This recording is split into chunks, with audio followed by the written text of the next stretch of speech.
Good morning class. आज से हम यूनिट डिजिट का क्वेश्चन चालू करेंगे करना। अच्छा भैया, इससे पहले आपको यूनिट डिजिट पढ़ा दिए थे कि यूनिट डिजिट होता क्या है, और आज से हम भैया यूनिट डिजिट के क्वेश्चनों को करना चालू करेंगे। ठीक है जी। अच्छा, माफ कीजिएगा कि आपको कुछ दिनों से वीडियो आपके पास नहीं जा पा रहा था, उसके लिए हम क्षमा चाहते हैं। बाकी आज से आप लोग को प्रॉपर आपको प्रतिदिन आपके पास वीडियो पहुंच जाया करेगा। और चलते हैं जी, और आज से हम अपना यूनिट डिजिट का क्वेश्चन करना चालू करते हैं। ठीक है जी, चलिए।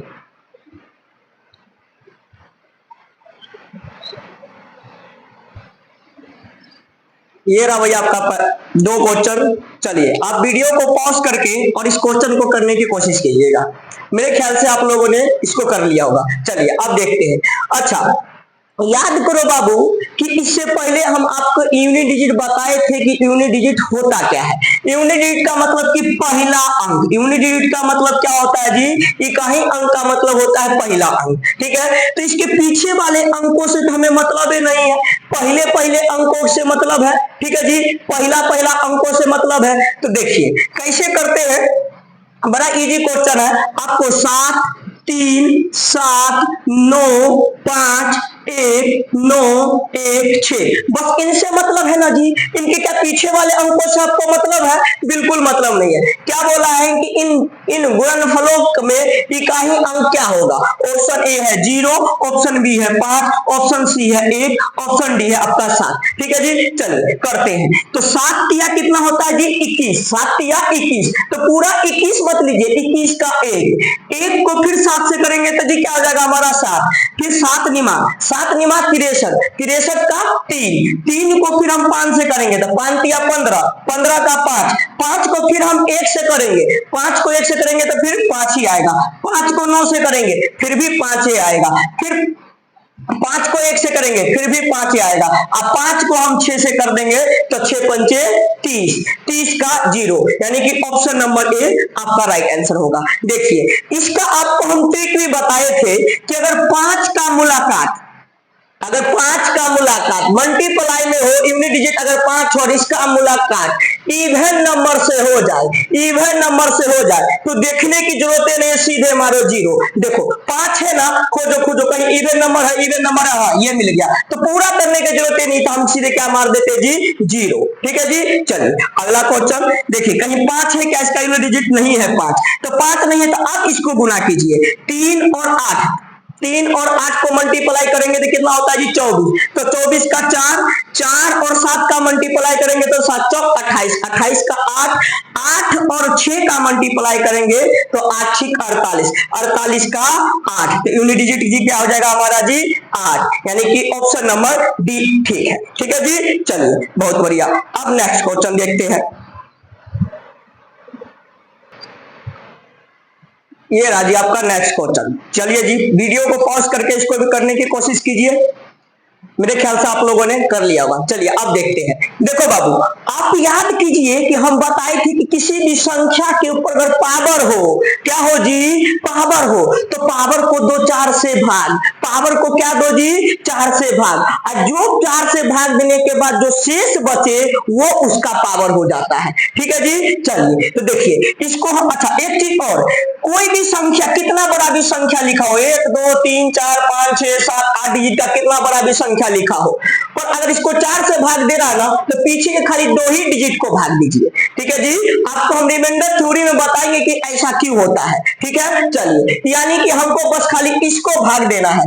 5 और 3 को 4 से भाग दीजिए, तो 5 और 3 को 4 से भाग दीजिएगा तो 4 के टेबल से भी 5 तो नहीं जाता है, बाकी 4 तो जाता है। ठीक है जी, तो ये 4 से कट जाएगा, 1 हासिल बच जाएगा, 13 हो जाएगा, 13 नहीं आता है 12 आता है, तो हासिल कितना बच जाएगा जी? 1 बच जाएगा, यानी कि 7 का पावर कितना हो जाएगा? 1 गुना में ये आपका, देखिए 4 से इसको भाग दीजिएगा तो 4 के टेबल में आपका 7 नहीं आता है, 4 आता है, तो 4 आता है तो 4 गया और 3 बच गया, हो गया 32। 4 के टेबल में क्या 32 आता है? बिल्कुल आता है, यानी कि अच्छा 1 का पावर कुछ भी हो तो 1 ही होता है। ठीक है जी, 1 का पावर कुछ भी हो तो 1 होता है, और 7 और 1 का मल्टीप्लाई कीजिएगा तो आंसर कितना होगा जी? 7। याद रखना, बताए थे 0 1 5 6 नॉन चेंज नंबर, अगर 0 5 6 के ऊपर कुछ भी पावर लिखा हो बाबू, तो याद रखना रखना है बात को हमेशा, कुछ भी पावर लिखा हो, ये 5 के ऊपर कुछ भी पावर लिखा हो इसका यूनिट डिजिट 5 आएगा, 6 के ऊपर कुछ पावर लिखा हो यूनिट डिजिट 6 ही आएगा। ऐसे 0 और 1 के लिए भी होता है। बताए थे इस बात को। चलिए बहुत बढ़िया। इस क्वेश्चन में क्या बोला भैया, ये कुछ दिया गया है, इनके योग फलों के इकाई अंक बताइए। योग फलों को, सॉरी माफ कीजिएगा, योग फल बताया है, योग फल। तो देखिए 72 को हम 4 से भाग देते हैं, तो 72 को हम 4 से भाग देते हैं तो शेष कितना बचेगा जी हमारा, 2 बचेगा। शेष कितना बचेगा, 2 बचेगा। ठीक है जी। और इसके बाद 73 को 4 से भाग देते हैं तो हमारा शेष कितना बचेगा जी, तो 4 गया 3 33, 1 बचेगा। कितना बचेगा जी, 1 बचेगा। तो 4 का पावर 1 और 4 का पावर 2। अच्छा 2 मिनट के लिए यहां देखिएगा, आपको बताते हैं 0 1 5 6, ये बात तो कंफर्म है कि इसके ऊपर कितना भी पावर लिखा हो नॉन चेंज नंबर है। पर इसके अलावा भी 4 और 9, 4 और 9, 4 के ऊपर ध्यान देना बाबू कि 4 के ऊपर, अगर 4 के ऊपर ओड पावर हो, क्या हो जी, 4 के ऊपर अगर ओड पावर हो तो आंसर 4 ही आता है।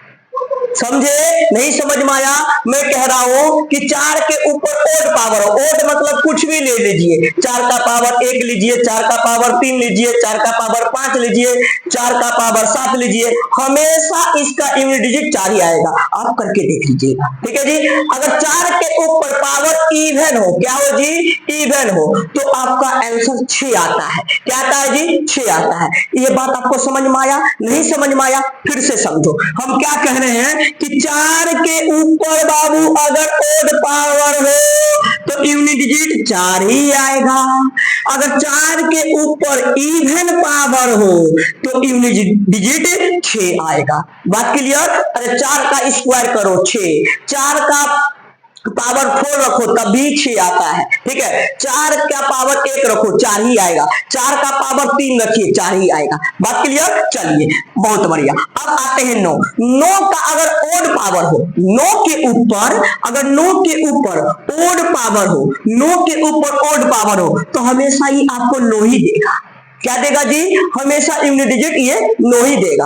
अगर उसके बाद अगर 9 का अगर इवन पावर हो, इवन पावर हो तो इसका यूनिट डिजिट 1 रहता है। क्या रहता है जी, 1 रहता है। तो इस क्वेश्चन को कैसे करते, सो देखिए यहां भी क्या है जी, यूनिट डिजिट 4 और यहां भी 4 है।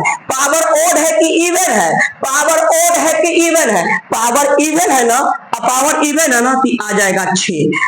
यहां देखिए 4 है यूनिट डिजिट, अब पावर देखिए ओड की इवन, तो पावर ओड है तो कितना आ जाएगा जी 4, तो 6 4 10, 10 का 0, यानी कि option number D right answer. चलिए बहुत बढ़िया, आगे देखते हैं नेक्स्ट क्वेश्चन।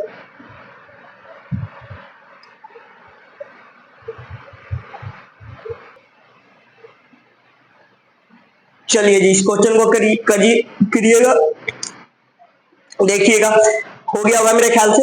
चलिए आप देखते हैं। देखो जी एक चीज आपको बताए थे कि बाबू अगर 5 अगर गुना में हो और इसका मुलाकात अगर ओड से हो जाए तो इसका आंसर 5 ही होता है। अगर 5 का मल्टीपल अगर इवन यानी कि इसका मुलाकात अगर इवन से हो जाए तो आंसर क्या दे देता है जी, 0 दे देता है। बताए थे। चलिए देखिए पहली बात 4 का पावर देखिए क्या है जी, ओड है कि इवन है, तो 4 का पावर ओड है कि इवन है, तो 4 का पावर ओड है तो 4 का 4 आ जाएगा। 5 का यूनिट डिजिट कुछ भी हो तो 5 ही आएगा। ठीक है जी। 1 का यूनिट डिजिट कुछ भी हो तो 1 ही आएगा। अच्छा 5 का मुलाकात 4 से हो गया ना तो आंसर सीधे मारते अब कितना जी, डी, ऑप्शन नंबर डी, यानी कि 0, क्योंकि 5 का मुलाकात अगर किसी भी इवन नंबर से होता है, 5 का मुलाकात अगर बाबू किसी भी इवन नंबर से होता है तो क्या आ जाता है जी, हमारा आंसर 0 आ जाता है। क्या आ जाता है जी, 0 आता है। यूनिट डिजिट में अगर 5 का मुलाकात मल्टीप्लाई में अगर इवन नंबर से हो तो यूनिट डिजिट क्या आएगा, 0 आएगा। चलिए बहुत बढ़िया। अच्छा इस क्वेश्चन में देखिए 5 है ना तो इसका यूनिट डिजिट क्या होगा जी, 5 ही होगा। 6 है ना, 6 के ऊपर कितना भी पावर हो यूनिट डिजिट क्या होगा जी, 6 ही होगा। तो 5 और 6 की मल्टीप्लाई करेंगे तो क्या आ जाता है 0, यानी कि अगर 0 अब किसी के साथ अगर हम गुना करते हैं तो आंसर क्या आएगा जी, हमारा 0 ही आएगा, यानी कि ऑप्शन नंबर सी आपका राइट आंसर। चलिए अब नेक्स्ट क्वेश्चन देखते हैं। चलिएगा जी इस क्वेश्चन को कीजिए, मेरे ख्याल से आप लोगों ने कर लिया हुआ। चलिए अब दिखाते, अब देखिए 4 है यूनिट डिजिट, यूनिट डिजिट क्या है जी हमारा 4 है, इकाई अंक 4, इकाई अंक 4, पावर ओड की इवन, तो बाबू पावर क्या है, ओड है। अब पावर जब 4 का ओड होता है तो भैया यूनिट डिजिट कितना आता है, तो 4 ही आता है। 4 का पावर 1 कितना होता है, 4 ना होगा जी। चलिए पावर सॉरी इवन है, इवन, हाँ ठीक है, और है 4 का पावर इवन है, 4 का पावर इवन है, तो 4 का पावर इवन है यानी कि 4 का पावर इवन यानी कि 2 है, तो हमारा जी कितना आता है आंसर जी हमारा यूनिट डिजिट 6 आता है। तो कितना आएगा जी हमारा 6 आएगा, कितना आएगा जी 6 आएगा। 4 और जब 6 को जोड़िएगा तो 4 6 कितना होता है जी 10, तो 10 का 0, ऑप्शन कितना हो जाएगा हमारा जी सी। ठीक है, चलिए अगला सवाल देखिए, 5 है, क्या है जी 5 है, और 5 के ऊपर कुछ भी पावर लिखा हो, आंसर क्या आता है जी हमारा 5 ही आता है, आंसर क्या आता है जी हमारा 5 ही आता है। नॉन चेंज नंबर 0 1 5 6 याद भी करवाए थे आपको। चलिए अगला सवाल, अब क्या लिखा हुआ है जी नो, और नो के ऊपर क्या पावर है जी, तो देखिए इससे तो हमें मतलब ही नहीं है, नो के ऊपर क्या पावर है, तो नो के ऊपर पावर है 5 3 5, 5 लोग के ऊपर क्या पावर है जी, तो 5 3 अब फिर कितना है जी 5 है। तो देखिए सिंपल फंडा है, इसको करना भी आप लोग को बताए थे कैसे करते हैं, पहले इसको भाग फिर इसको भाग, उसके बाद 4 से फिर भाग करके इसको सॉल्व कर लीजिए। पर एक चीज देखिए, अगर जब आप 5 3 और 5 को जब आप 4 से भाग कीजिएगा, 4 से भाग कीजिएगा तो पावर ओड ही आएगा, सॉरी पावर ओड ही आएगा, पावर ओड ही ना आएगा जी। यानी कि अगर पैदा वे अगर 9 का पावर ओड है, 9 का पावर अगर ओड है तो हमारा आंसर कितना आता है, 9 ही आता है। तो ऑप्शन कौन सा ठीक होगा जी, बी ठीक होगा। कौन सा ठीक होगा जी, बी ठीक होगा। बात क्लियर। चलिए तो 4 और 9 का कंफ्यूजन दूर हुआ, पहले ये बताइए। बिल्कुल 4 के ऊपर अगर पावर बाबू ओड हो तो आंसर 8, और 4 के ऊपर पावर अगर इवन हो तो आंसर 6। ऐसे ही 9 के ऊपर पावर ओड हो तो आंसर 9, और 9 के ऊपर पावर इवन हो तो आंसर 8। चलिए बहुत बढ़िया, आगे देखते हैं हम नेक्स्ट क्वेश्चन।